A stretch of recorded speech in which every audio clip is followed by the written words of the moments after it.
Movies की सिनेमाबाजी में आप सभी का स्वागत है। चलिए आज बात करते हैं फिल्म आदि पुरुष की। मैंने कुछ समय पहले आपको रामायण और आदि पुरुष फिल्म में अंतर बताया था। मैं मूवी का रिव्यू बनाने में यकीन नहीं रखती और कम से कम नई मूवीज़ के रिव्यूज़ में तो बिल्कुल नहीं, क्योंकि मैं नई फिल्में देखती नहीं हूँ। और मैं यहाँ ये बता देना चाहती हूँ कि मैंने फिल्म आदि पुरुष ना देखी है और ना मेरा इसे देखने का कोई इरादा ही है। लेकिन आज मैंने इसके डायरेक्टर और इसके राइटर का एक इंटरव्यू देखा और उसे देखकर मुझे बहुत तकलीफ हुई। आप फिल्मों में जो चाहे परोस सकते हैं और आप जनता को मूर्ख भी समझते हैं। ये कहीं से भी ठीक बात नहीं है। फिल्म के डायरेक्टर हैं ओम राउत जी, जिन्होंने फिल्म तानाजी बनाई थी और वो एक बहुत अच्छी फिल्म थी जो मैंने थिएटर में जाकर देखी थी, एक बार नहीं 2 बार। और मुझे वो फिल्म देखकर ऐसा लगा था कि शायद इनमें पोटेंशियल है और आज के बच्चे भी अच्छी फिल्में बना सकते हैं। जहाँ तक फिल्म की स्क्रिप्ट राइटिंग और डायलॉग्स का सवाल है, वो लिखे हैं मनोज शुक्ला जी ने, जो उत्तर प्रदेश के हैं। तो ओम राउत ने कहा कि रामायण एक बहुत विस्तृत विषय है और उसे सभी लोग समझ नहीं पाते हैं या शायद उसे समझना मुश्किल है। उनका ये कहना बिल्कुल ठीक है कि रामायण एक ऐसा विस्तृत विषय है जिसे समझना मुश्किल है। इसलिए नहीं कि वो बहुत कठिन है, बल्कि इसलिए कि आप जितनी बार भी रामायण पढ़ते हैं, यानी कि वाल्मीकि रामायण पढ़ते हैं या श्री रामचरितमानस पढ़ते हैं जो गोस्वामी तुलसीदास जी ने लिखी है, आपको कुछ नया अनुभव होता ही है। आपको कुछ नई बात समझ में आती है। कोई दोहा, कोई चौपाई या संस्कृत का कोई श्लोक आपके सामने इस प्रकार से आता है कि आप चमत्कृत हो जाते हैं, यानी आप सरप्राइज हो जाते हैं कि अरे, इसके कहने का मतलब यहाँ पर इन्होंने ये कहना चाहा है। क्योंकि ये दोनों ही ग्रंथ मैंने बहुत बार पढ़े हैं और मैं बचपन से इनका अध्ययन करती आ रही हूँ, तो मुझे ये सुनकर बहुत कष्ट हुआ। और मनोज शुक्ला जो मुंतशिर तखल्लुस लगाते हैं, उन्होंने कहा कि उनकी दादी नानी और बहुत बड़े बड़े संत इसी प्रकार की भाषा का प्रयोग करते हैं, जो भाषा उन्होंने इस फिल्म में डायलॉग के रूप में रखी है। वो उत्तर प्रदेश के हैं और जाति से ब्राह्मण हैं। अगर उनकी दादी और नानी उन्हें इस प्रकार की भाषा का प्रयोग करके सुनाती थीं और वो भी श्री रामचरितमानस अथवा रामायण की कथा, तो फिर ये बहुत विचार करने योग्य बात है कि उन लोगों ने रामायण को कितना ग्रहण किया था। और जहाँ तक बड़े बड़े साधु संतों की बात है जो कि इस प्रकार की भाषा का प्रयोग करते हैं, तो मैं श्रद्धेय डोंगरे जी महाराज, श्रद्धेय मुरारी बापू जी, श्रद्धेय राम भद्राचार्य जी, पंडित श्रद्धेय श्री राम किंकर जी उपाध्याय जी और आजकल प्रेमानंद जी महाराज की राम कथाएं नियमित रूप से सुनती हूँ और उनकी लिखी हुई टीकाओं को पढ़ती रहती हूँ। मैंने कहीं भी इस प्रकार की भाषा का प्रयोग नहीं सुना है।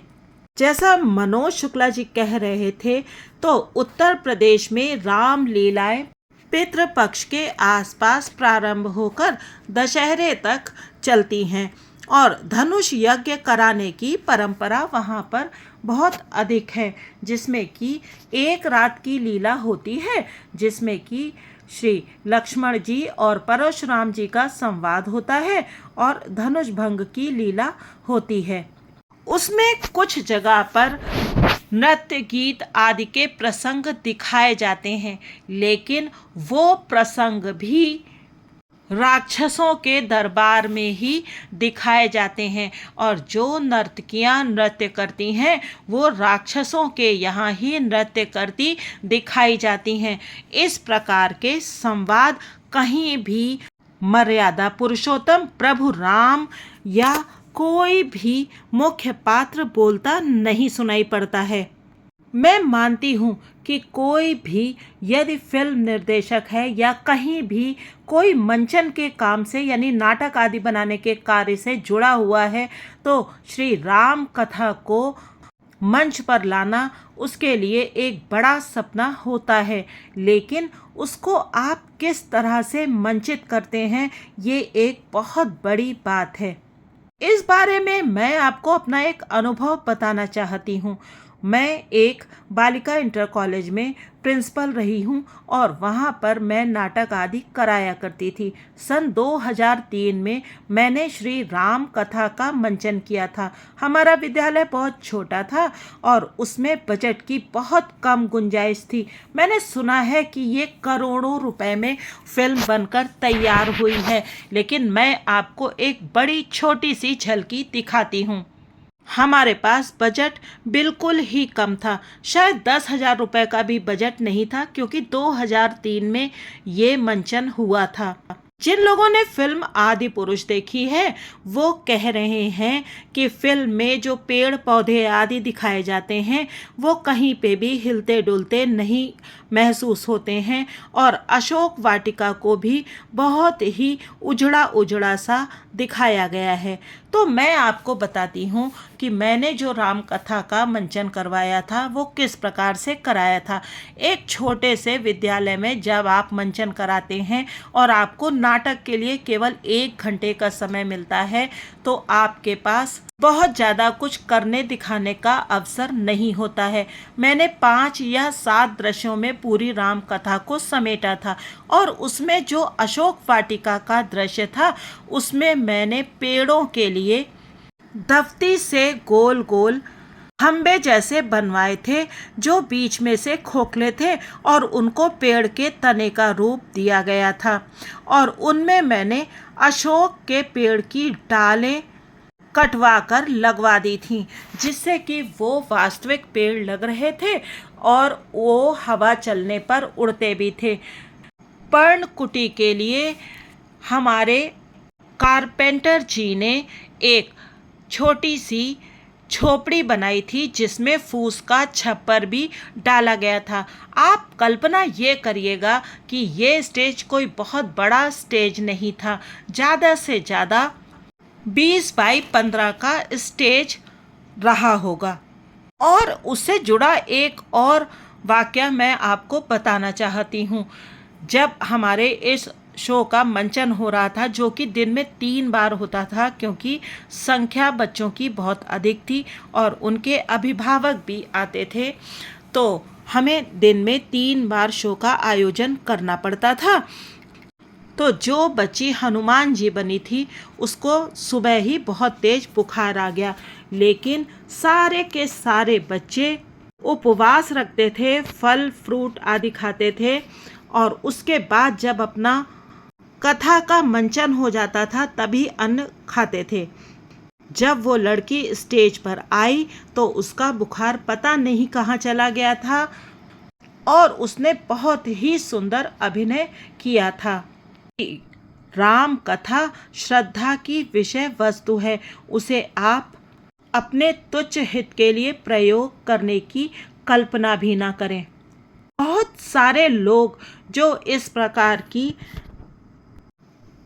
कथा बना रहे हैं और बनाने की कल्पना कर रहे हैं, उन्हें शायद एक बात ज्ञात नहीं है। आप सभी ने कालिदास जी का नाम तो अवश्य ही सुना होगा। कालिदास जी ने बहुत बड़े बड़े महान संस्कृत के ग्रंथों की रचना की है और शायद आपको ज्ञात होगा कि संस्कृत और तमिल भाषा ही विश्व की प्राचीनतम भाषाएं हैं और बाकी सारी भाषाएं उन्हीं से निकली हैं।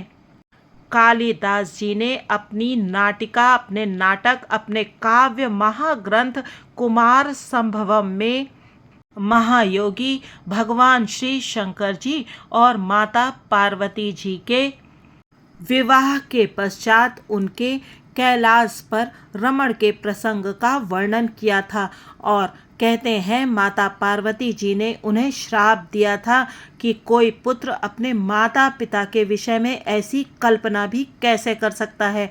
और उसके बाद कालिदास जी को कुष्ठ रोग हो गया था और वो कुमार संभवम के केवल 8 ही सर्ग लिख पाए थे।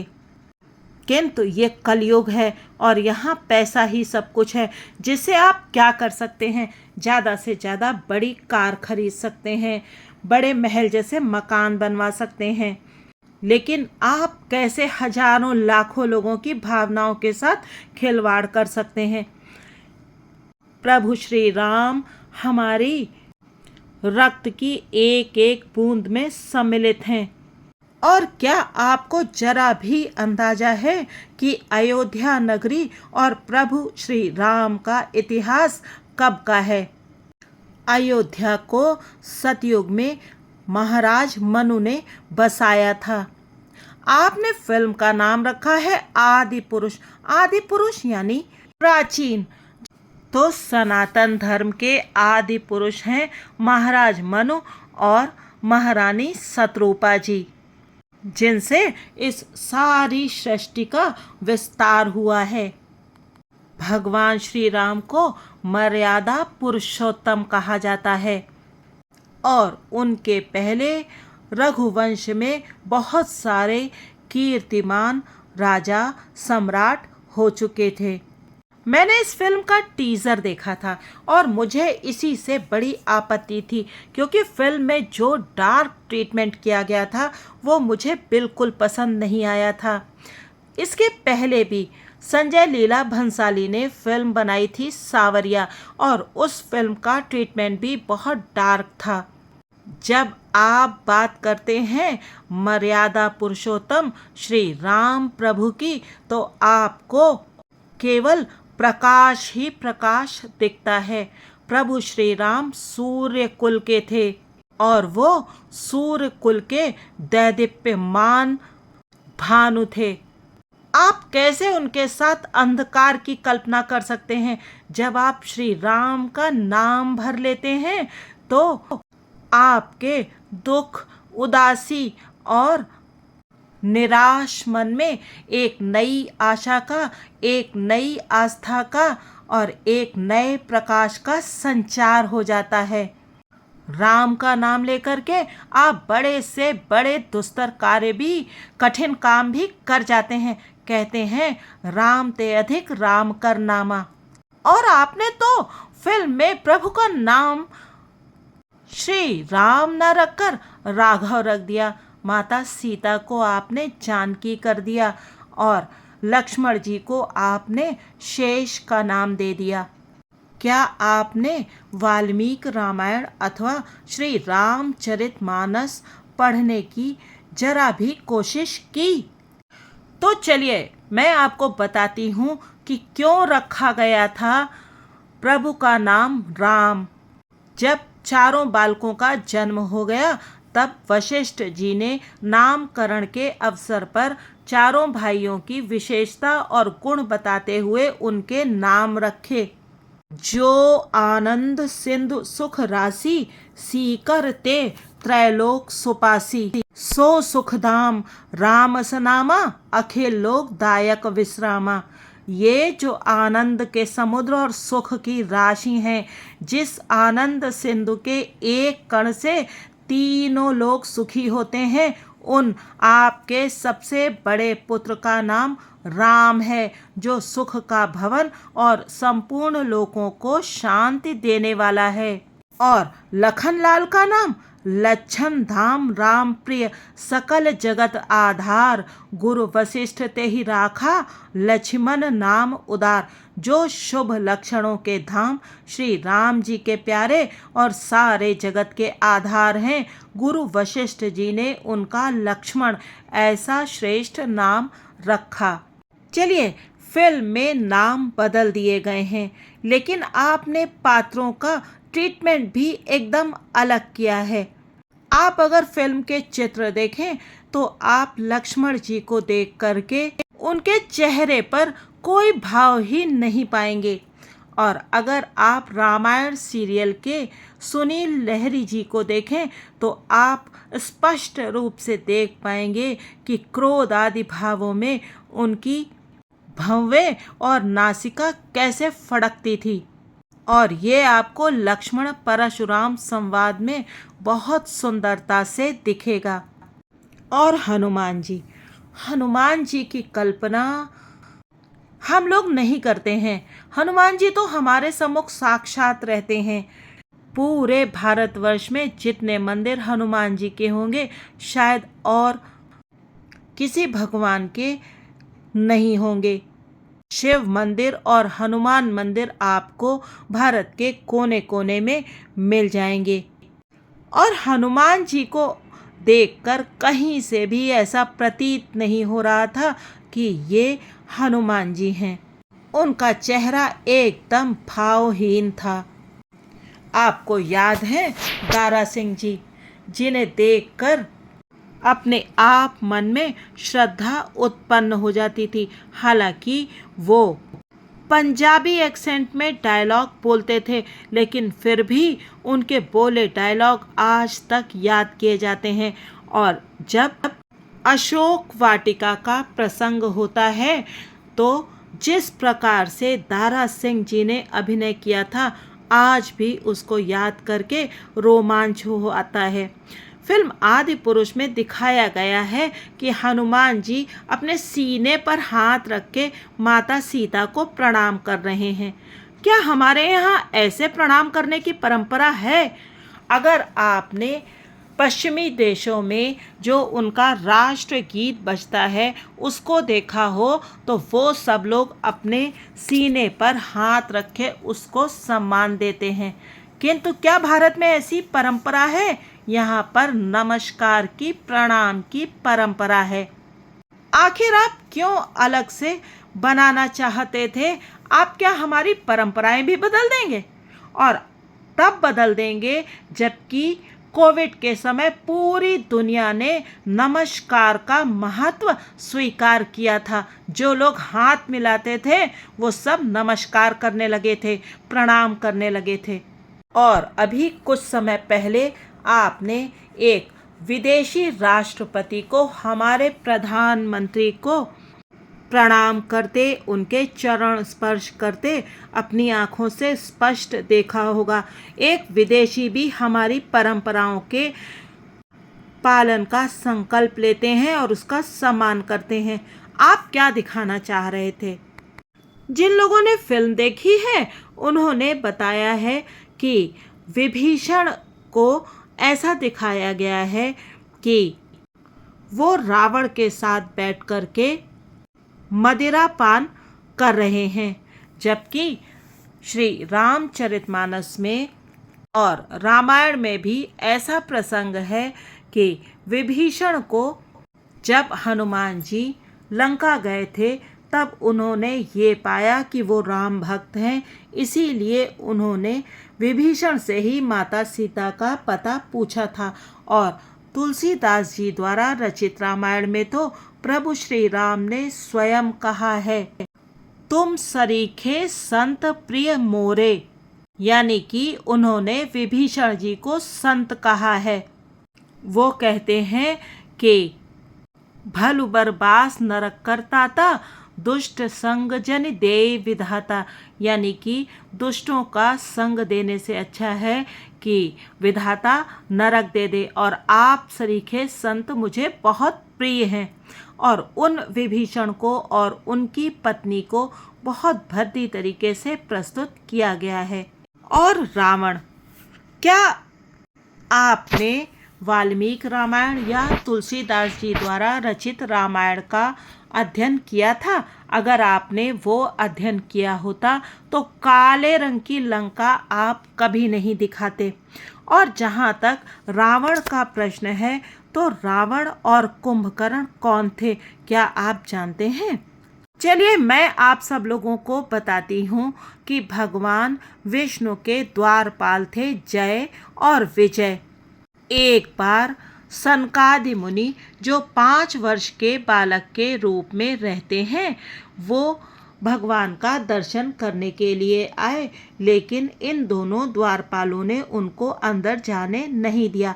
तब उन लोगों ने श्राप दिया कि तुम लोग पृथ्वी पर जाओ और राक्षस का जन्म लो।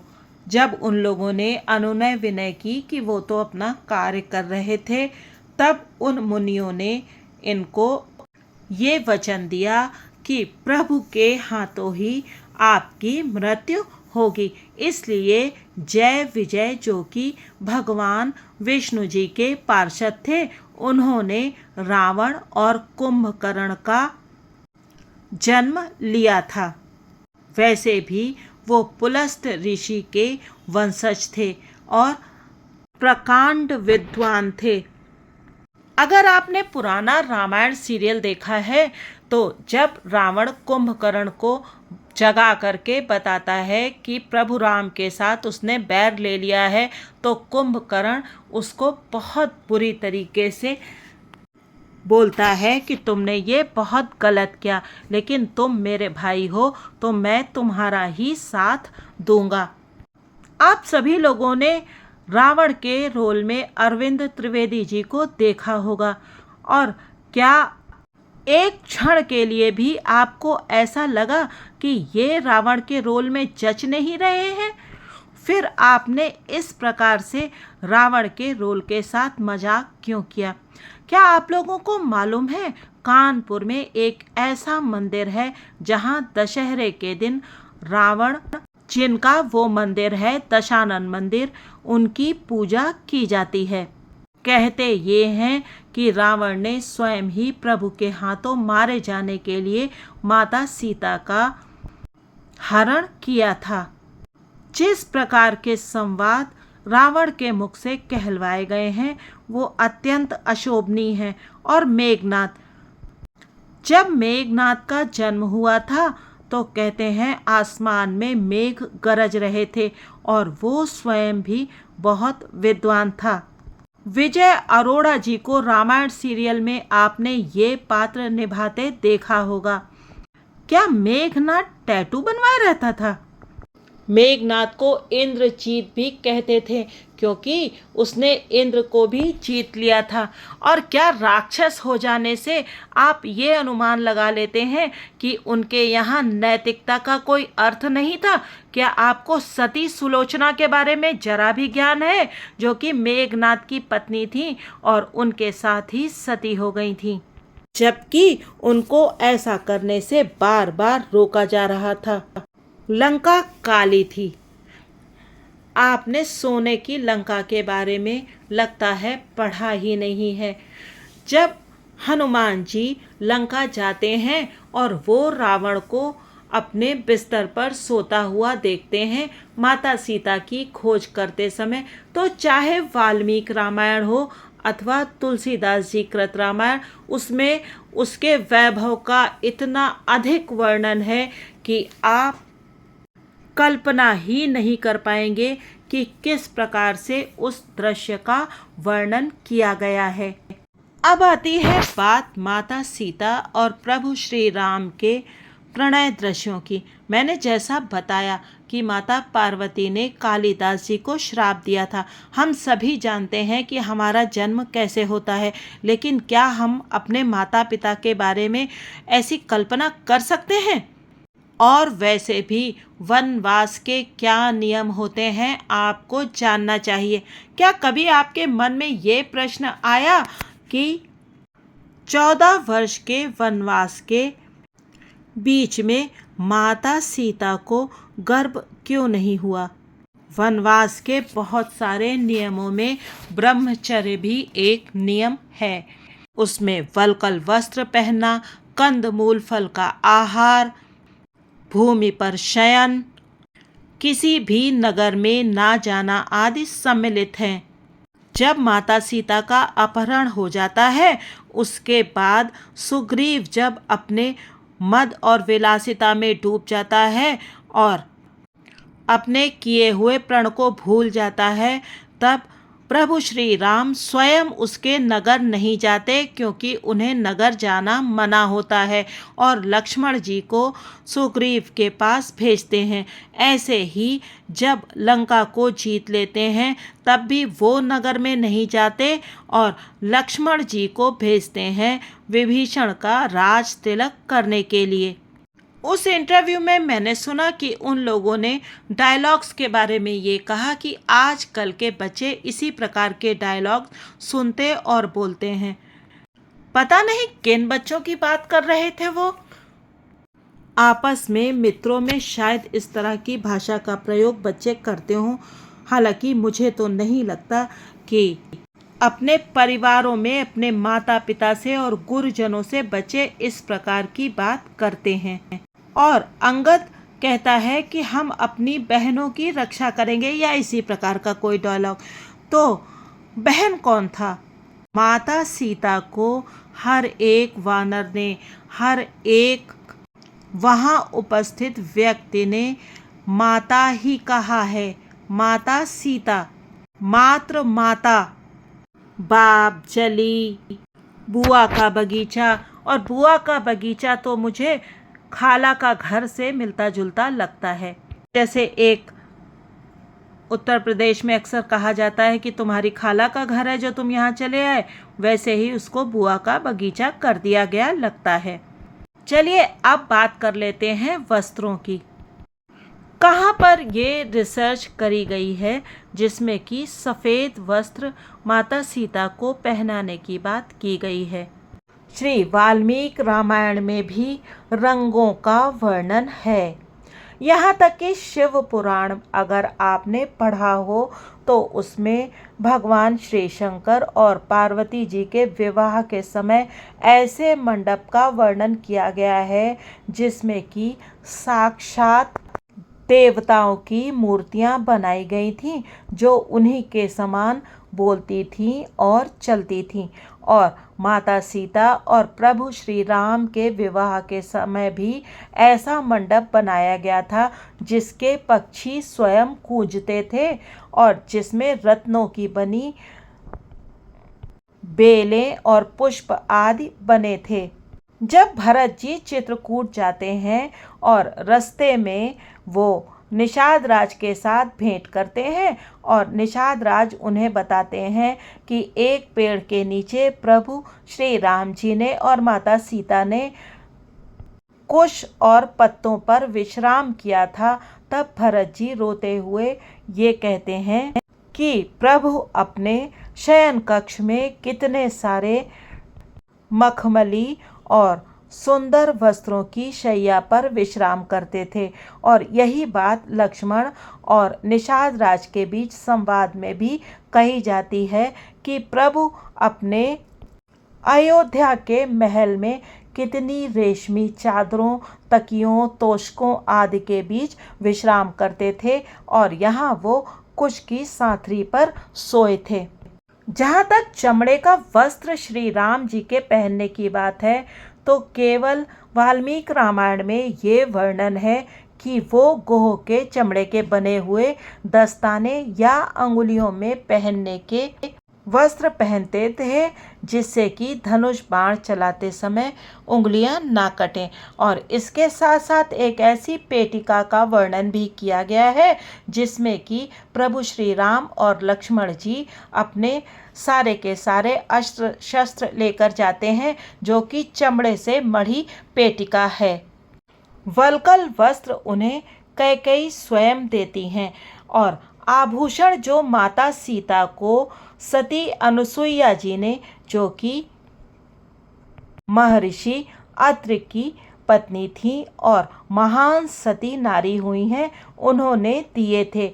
वस्त्र ऐसे थे जो कभी भी मैले नहीं होते थे और आभूषणों की चमक भी कभी नहीं जाती थी। लेकिन यहाँ पर फिल्म में कृति सेनन को एक मोती की माला पहने हुए दिखाया गया है। और मुझे तो टीजर में सबसे ज़्यादा आपत्ति हुई थी जबकि रावण माता सीता का अपहरण करता है और वो उन्हें किसी प्रकार के पाश में बांधकर ले जा रहा होता है। वो जैसा कि अंग्रेजी फिल्मों में भूत आदि निकालने के लिए या एक्सॉर्सिज्म जो करते हैं वैसा का वैसा दृश्य मालूम हो रहा था। जो कुछ टीज़र आदि में दिखाया गया है और जो कुछ लोगों ने फिल्म देखने के बाद बताया है उससे पता लगता है कि ये बहुत सारी फिल्मों से मिलते जुलते ग्राफिक्स बनाए गए हैं, जिसमें कि गेम ऑफ थ्रोन्स या फिर डीसी आदि की कुछ फिल्मों के दृश्य उठाए गए हैं। जब मार्वल या डीसी की फिल्में आप देखते हैं या फिर वहाँ का कोई सीरियल आप देखते हैं तो वो आपको स्वाभाविक लगते हैं, क्योंकि वो लोग दृश्यों में मेहनत करते हैं। लेकिन यहाँ पर ये बड़ा अस्वाभाविक लगता है। आप सभी ने पुष्पक विमान के बारे में सुना और पढ़ा होगा। ये कोई कल्पना नहीं थी, क्योंकि ये विमान अपनी इच्छा से उड़ सकता था। इसमें जगह बढ़ाई और घटाई जा सकती थी और इसकी टेक्नोलॉजी के बारे में भी पूरा का पूरा विवरण दिया गया है। हमारे यहाँ विमान शास्त्र के नाम से एक अलग शास्त्र था, जिसमें पारे से यानी कि मरकरी से उड़ने वाले विमानों का भी जिक्र था। और जो विमान आज बनाए जा चुके हैं, कहते हैं कुछ विदेशों में, हमारे भारत की टेक्नोलॉजी का उपयोग करके। तो पुष्पक विमान वास्तव में था कुबेर के पास, जो कि रावण का सौतेला बड़ा भाई था और जो कि यक्ष राज हैं। रावण कुबेर से वो विमान छीन कर ले आता है, लेकिन यहाँ पर रावण को चमगादड़ पर उड़ते दिखाया गया है। आप बच्चों के लिए अगर फिल्म बना रहे हैं तो उसमें वास्तविकता को दिखाएं। अगर आप अंग्रेजी फिल्मों से कंपैरिजन करते हैं तो उन्हें ध्यान से देखने की ज़रूरत है, क्योंकि वो आज के समय में और पुराने समय को एक साथ जोड़कर फिल्में बनाते हैं जो बिल्कुल स्वाभाविक लगती हैं। कृति सेनन को सफ़ेद रंग के कपड़े पहने दिखाया गया है, जबकि सफ़ेद रंग हमारे यहाँ हमेशा से वैधव्य का सूचक है। बताते हैं इसमें शबरी वाला प्रसंग भी बस बहुत छोटा सा दिखाया गया है, जबकि शबरी वाले प्रसंग का बहुत बड़ा महत्व है, क्योंकि प्रभु श्री राम नवधा भक्ति का संदेश शबरी माता को ही देते हैं। बताते हैं इसमें भरत जी का कहीं पे कोई बहुत अधिक रोल नहीं दिखाया गया, जबकि संपूर्ण रामायण का अगर सबसे सुंदर कोई प्रसंग है तो वो भरत जी वाला प्रसंग ही है। और जब आप पश्चिमी देशों का या अन्य देशों का इतिहास पढ़ते हो तो आपको ये पता लगता है कि वहाँ भाई भाई एक दूसरे को मार देता था और यहाँ एक भाई दूसरे भाई के लिए राज्य मिलने पर भी उसे त्याग देता है और पूरे 14 वर्ष तक एक भाई तो वनवास चला जाता है, दूसरा भाई उसके साथ जाता है, तीसरा पिता द्वारा राज्य दिए जाने पर भी वनवास को भोगता है और चौथा भाई भी वनवास के समान ही जीवन व्यतीत करता है। आखिर किसी के मस्तिष्क में ये प्रश्न क्यों नहीं आया कि चारों भाइयों को संतानें 14 वर्ष के वनवास के पश्चात ही हुई थीं? सनातन में ब्रह्मचर्य का बहुत महत्व है, जिसका पालन चारों भाइयों ने किया था। और आप फिल्म में भगवान और माता सीता के बीच के ऐसे दृश्य दिखा दे रहे हैं जिनके बारे में बोलना भी कष्टकारी है। क्या आपको लक्ष्मण जी की पत्नी उर्मिला जी के विषय में कुछ ज्ञान है? श्री रामचरितमानस त्याग की कथा है, प्रेम की कथा है और हनुमान जी की भक्ति की कथा है। ये मर्यादा की कथा है। माता सीता हनुमान जी को पुत्र कहती थी और हनुमान जी का चित्रण आपने ऐसा किया है, शायद हनुमान चालीसा भी नहीं पढ़ी आप लोगों ने। कंचन बरन बिराज सुबेसा, यानी कंचन के समान वर्ण, सोने जैसा पीला रंग, सुंदर वेश, कानन कुंडल कुंचित केसा, हाथ वज्र ध्वजा विराजे, कांधे मूंज जनेऊ साजे। काश कि आप लोगों ने श्री रामानंद सागर द्वारा बनाई गई रामायण से प्रेरणा ली होती, जिसका आदेश उनको दिया था स्वयं श्री महाअवतार बाबा जी ने। उस रामायण में चमत्कार के अनेक प्रसंग हैं, क्योंकि उसे श्रद्धा और भक्ति भाव से बनाया गया था। कहने को तो बहुत कुछ है, बहुत सी कमियां और बहुत निराश किया इस फिल्म ने। और उसके बाद इस इंटरव्यू ने तो, जिसमें कि दोनों डायरेक्टर और स्क्रिप्ट राइटर इस प्रकार की बातें कर रहे हैं जैसे जनता बिल्कुल मूर्ख है, बहुत ही कष्ट हुआ। फिल्म देखने का निर्णय आपका है। प्रभु श्री राम सभी को सद्बुद्धि देंगे, ऐसा मुझे विश्वास है। मैं आपको सुनाऊंगी श्री रामानंद सागर जी ने कैसे बनाई थी रामायण, जो आज भी मन को खुश कर देती है। और जब उसे टीवी पर दिखाया गया था तो उसने एक रिकॉर्ड बना दिया था। यहाँ तक कि एनिमेशन में जापान द्वारा बनाई गई फिल्म भी बेहद अच्छी है, और आज भी आप उसको देखें तो आपको बहुत प्रसन्नता होगी। और रावण के जो सिरों का कॉन्सेप्ट इस आदि पुरुष फिल्म में दिखाया गया है, वो उसी फिल्म से उठाया गया लगता है, लेकिन उस फिल्म में वो स्वाभाविक लग रहा था, लेकिन इसमें वो बिल्कुल नकली और बनावटी लगता है। अगर आप लोगों ने वो एनिमेशन फिल्म नहीं देखी है तो कृपया करके उसे आप जरूर देखिएगा। रावण को अजगरों के साथ देखना क्या दिखाना चाह रहे थे। महान ज्ञानी, महान शिव भक्त रावण, उसे आपने कार्टून कैरेक्टर बना दिया। श्री शिव तांडव स्तोत्र पढ़ा है आपने? वैसे स्तोत्र की रचना करना संभव है क्या? उसका एक शब्द भी आप रच सकते हैं? उस ज्ञानी को आपने इस प्रकार का दिखाया और उसके मुंह से ऐसे संवाद बुलवाए।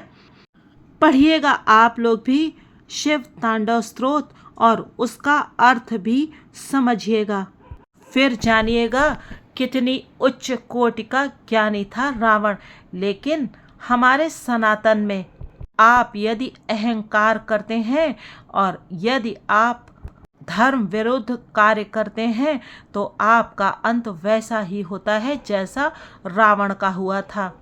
और केवल श्री वाल्मीकि रामायण और श्री रामचरितमानस ही नहीं, बल्कि अन्य भाषाओं की लिखी रामायण, यहाँ तक कि बर्मा की लिखी हुई रामायण, जो वहाँ की लोक कथाओं में प्रचलित है, जिसे मैंने स्वयं अभी हिंदी भाषा में लिखा है और जो प्रकाशित होने वाली है, उस भाषा में और अन्य देशों में जैसे कि इंडोनेशिया आदि देशों में भी राम कथा प्रचलित है, और उन सब में भी वाल्मीकि रामायण से ही प्रेरणा ली गई है। आप सभी ने थाईलैंड आदि अन्य देशों के श्री राम कथा के प्रस्तुतिकरण के दृश्य भी अवश्य ही देखे होंगे।